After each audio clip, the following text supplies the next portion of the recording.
Now, this is a question to do with ionization energy and understanding trends.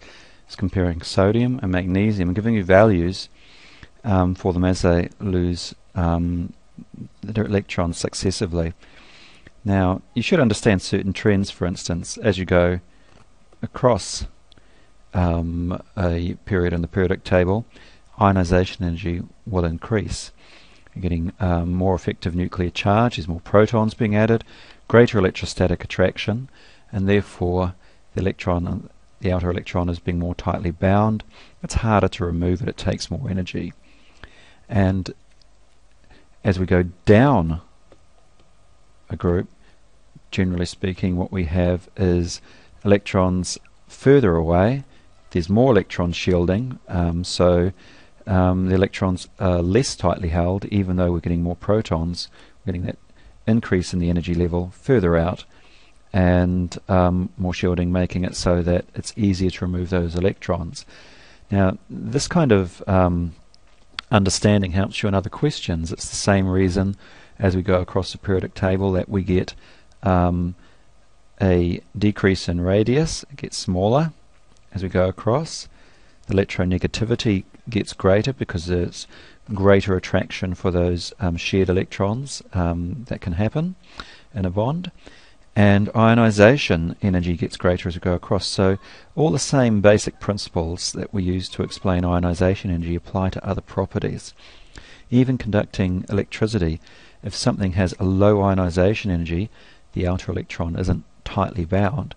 It's more able to have that electron freely move.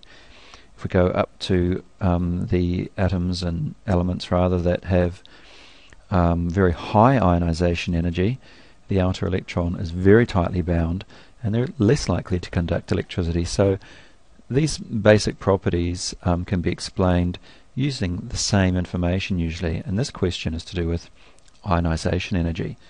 Now, even though these trends tend to be the same, any kind of we do sometimes get cases where it doesn't seem to follow it, and usually that's due to electrons repelling in the same orbital.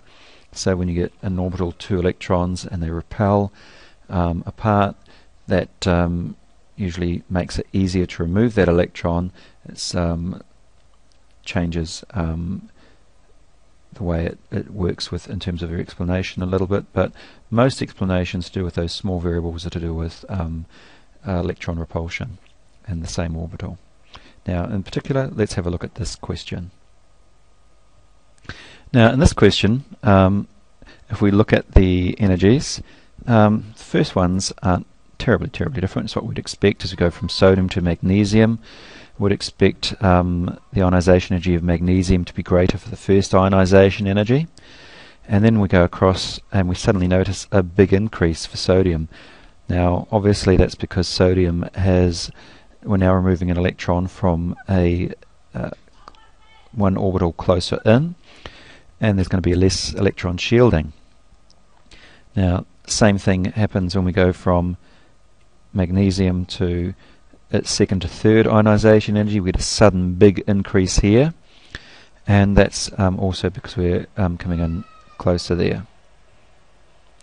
But in terms of describing the general trend as we go across, obviously we expect successive removal of electrons to take more and more energy as we have less electrons, less electron repulsion, and we're going to have a greater effective nuclear charge.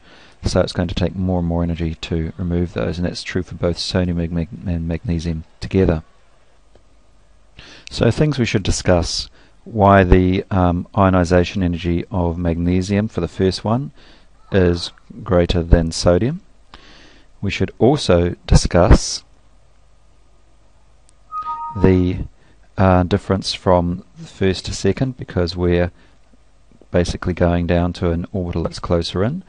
And then we should also mention the fact that we're now removing electrons from the same energy level, so they just successively increase gradually, but then we get a big change here rather, and that's because we're now going to we've jumped an orbital again, and we're closer in again, so less electron shielding, and so this one has to be explained.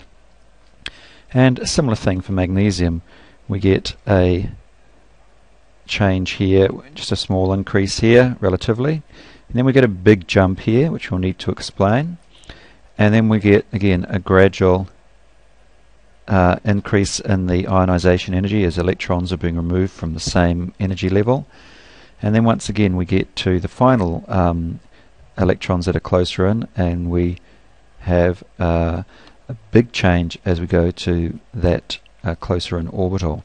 So we need to explain all of these.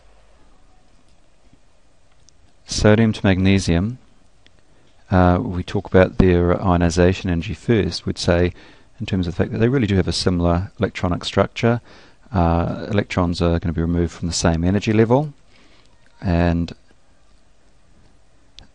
at least the first one, and they both have fairly similar, electron shielding. But the main difference is that there's more effective nuclear charge, as magnesium has more protons. So therefore it's going to take more energy. So these are just kind of bullet points. I'd write that in full properly. It's going to take more energy to remove. So that's the first thing I'll talk about. Now I'm talking about the second ionization energy of sodium.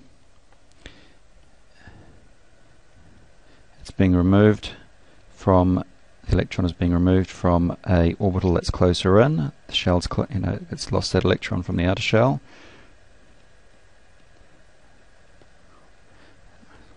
So there's a big jump in energy.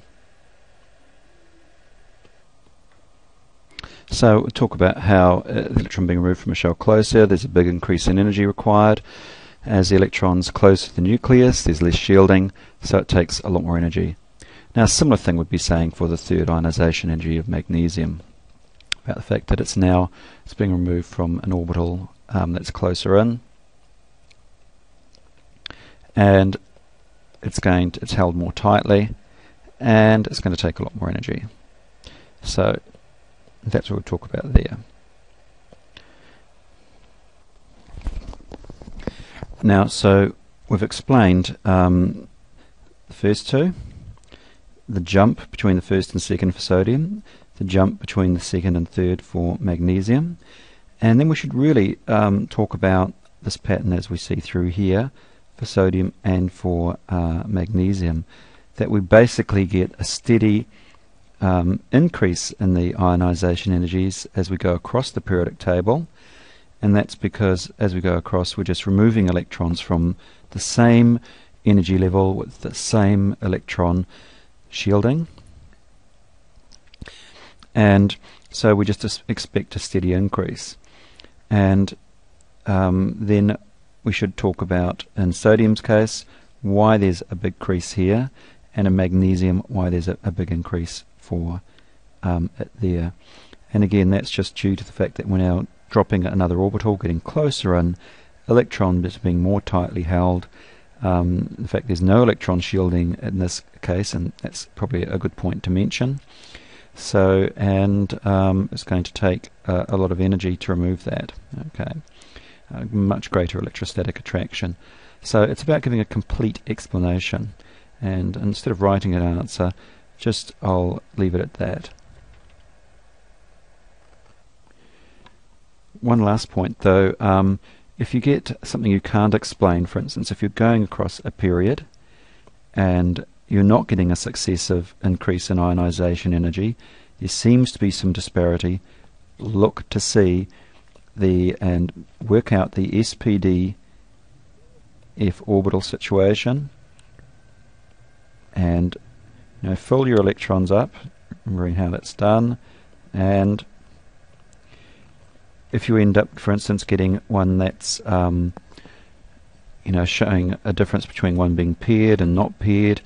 Just those increases in electron repulsion when you've got two electrons in the same orbital can be enough to change the energy requirements. Just something to keep in mind.